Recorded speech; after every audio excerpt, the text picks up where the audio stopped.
बिहार में एस्टेट 2024 का नोटिफिकेशन जो है वो जारी कर दिया गया है। सबसे पहले उन स्टूडेंट्स को मैं समझाना चाहूँगा जो पहली बार जुड़ रहे हैं कि क्या है ये, क्यों देना चाहिए, इससे क्या हमें लाभ मिल सकता है। बिहार शिक्षक भर्ती 3.0 होगी अगस्त में, यानी बिहार में जो भर्ती आ रही है ना बार बार ये टीचर्स की वैकेंसी, उसका जो अगला फेज है उसके बारे में कहा गया है कि हम अगस्त में लेंगे और हर साल अगस्त में लेंगे। एक अनुमान के अनुसार 10 से 20 हज़ार टीचर हर साल रिटायर होंगे। जो 6-7 लाख टीचर बिहार में हैं उनमें 10 से 20 हज़ार टीचर हर साल रिटायर होंगे। तो वो एक चक्र बना लेंगे कि हर साल 10 से 15 हज़ार 20 हज़ार वैकेंसी वो निकालेंगे जो रिटायर हो रहे हैं, और जो बच रही हैं, जो बच जाएंगी वो तो एड ऑन होती ही चली जाएंगी। तो इस बार वाला पेपर होगा अगस्त में। बात कर लेते हैं, 4 चरणों पर टीचर होते हैं बिहार में। पहली से 5वीं होता है, छठी से 8वीं होता है, 9वीं से 10वीं होता है, 11वीं से 12वीं। यहाँ पर सीटेट पेपर 1, सीटेट पेपर 2 चाहिए। आप सीटेट का जो सीबीएसई पेपर करवाती है केंद्र स्तर पर वो पास करो। लेकिन अगर आपको 9वीं 10वीं यानी कि टीजीटी का मास्टर बनना है बिहार में, और 11वीं 12वीं का मास्टर बनना है यानी पीजीटी का टीचर बनना है, जो कि बनना इनसे आसान भी है। यहाँ बहुत मारकाट है, यहाँ उतनी नहीं है। यहाँ रेशियो जो है पर सीट पे काफ़ी कम है, और आप अपने सब्जेक्ट के अगर महारथी हैं तो नौकरी पक्की समझिए, और जो मैं मान भी रहा हूँ आप होंगे भी। तो 9वीं 10वीं और 11वीं 12वीं ये 2 चीज़ों के लिए आपका स्टेट पास होना चाहिए। तो इसी का नोटिफिकेशन आ गया है, स्टेट टीचर्स एलिजिबिलिटी टेस्ट का। ये राज्य के स्तर पर कराए जाने वाला टेट है। इसके नोटिफिकेशन को अगर हम देख लें उसमें क्या क्या दिया हुआ है। पेपर ये सितंबर में भी हुआ था, लेकिन इस बार का पेपर काफी अटपटा आ गया था। बड़ा ही आसान पेपर और चीजें भी उतनी बैलेंस नहीं थी। रीजन क्या था, 10-15 दिन के अंदर करवाया जा रहा था तो उतने बेहतर तरीके से नहीं पूछ पाए थे। लेकिन इस बार पेपर मुझे उम्मीद है कि बढ़िया पेपर आएगा। तो गाइडेंस के साथ ही इसे क्लियर कीजिएगा, और इसी में जो आप पढ़ रहे हैं वो ऐसे पढ़िएगा कि वो फाउंडेशन बन जाए अगस्त वाले आपके मेन एग्जाम के लिए। अगर मैं बात करूं पेपर 1 माध्यमिक की, इसमें इन सब्जेक्ट्स के लिए आप भर सकते हैं। हिंदी, उर्दू, बांग्ला, मैथिली, संस्कृत, अरबी, फारसी, भोजपुरी, अंग्रेजी, गणित, विज्ञान, सामाजिक विज्ञान, शारीरिक शिक्षा, संगीत भी इसमें होता है, संगीत विषय, और ललित कला और नृत्य। ये सारे के सारे पेपर में आप इसे दे सकते हैं। इनके लिए आप लोगों ने बीएड किया हुआ हो। क्या कर रखा हो आप लोगों ने? बीएड कर रखा हो अपना, और ग्रेजुएशन में सब्जेक्ट आपके पास रहे हो। ये सारी चीज़ें यहाँ पर साइड बाय साइड लिखी हुई हैं कि आदमी ने बीएड किया हुआ हो और साथ साथ इन्हीं सब्जेक्ट में ग्रेजुएशन किया हुआ हो, जिन सब्जेक्ट की यहाँ पर बात चल रही है। अब आ जाते हैं अगले पार्ट पर।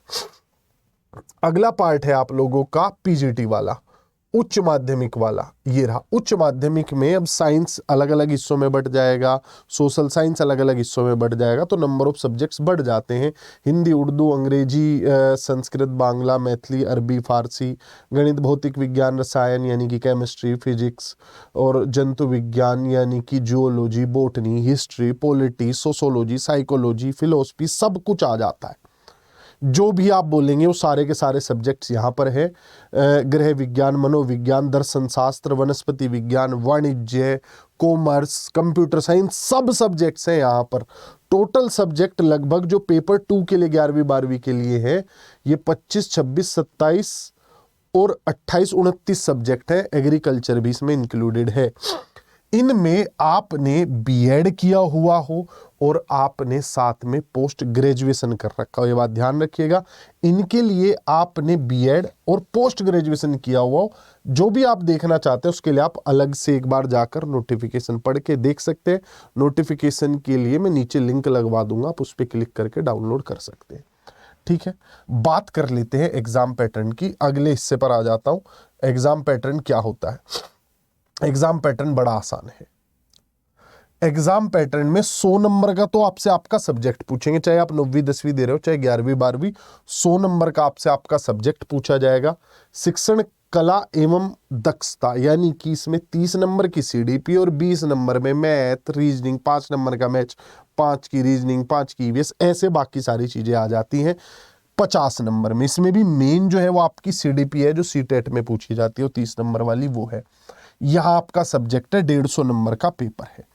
पूरे भारत का कोई भी आदमी इस पेपर को दे सकता है। बड़े ही मजेदार नंबर है, पास होने के लिए भी खुश हो जाओगे देख के।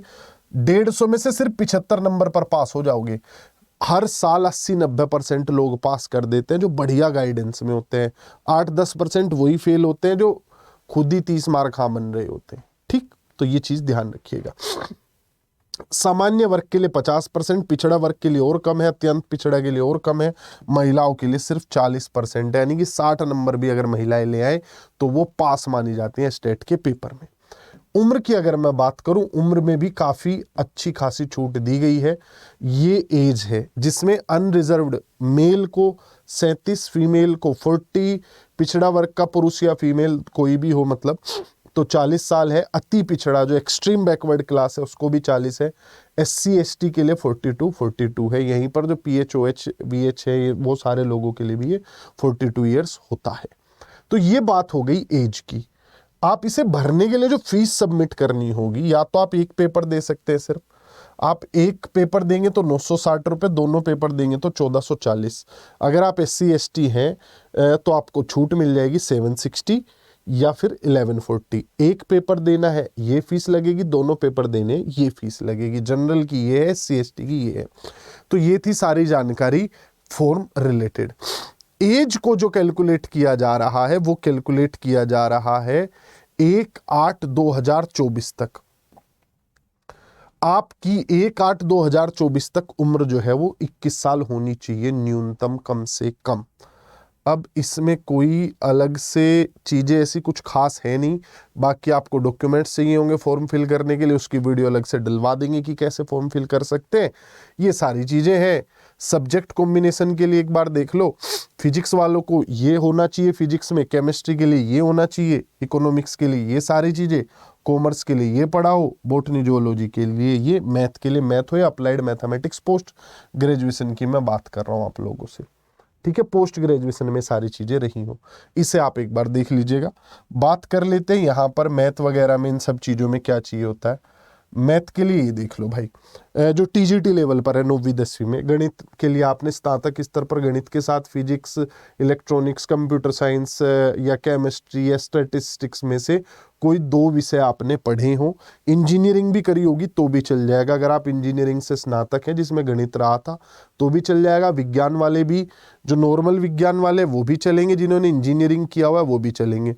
सोशल साइंस में जो है स्नातक स्तर पर आपने इतिहास, भूगोल, अर्थशास्त्र, राजनीति शास्त्र में से किसी 2 में जो है आपने किया हो, और इसके साथ आपके पास जो है विशेषकर इतिहास या भूगोल जरूर रहा, उन दोनों में से कोई एक तो जरूर होना चाहिए।